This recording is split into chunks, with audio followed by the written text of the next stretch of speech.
One of the other things that's really changed and is so exciting is we're now able to target appropriate treatment for these children.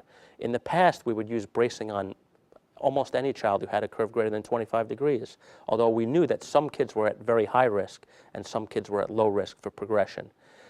One of the exciting new changes in this field is the advent of genetic prognostic testing. We can now do a gene test and give patients a relatively precise result as to what their chance of progression is. And we'll show some examples of this. The Scoli Score is the name of this prognostic test developed by a company called Axial Biotech. It's a private company with a lot of experience in this area. The test is a test that utilizes saliva. So in the office, the patient comes in, is asked to spit into a test tube.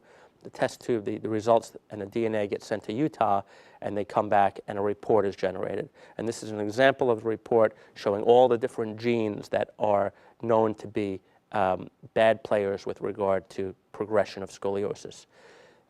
We can actually give the child show them on a graph what their chance of progression is.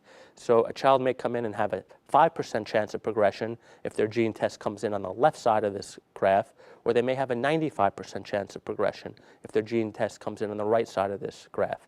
And obviously, our treatment recommendations will vary depending on whether that child has a very low risk or a very high risk of progression.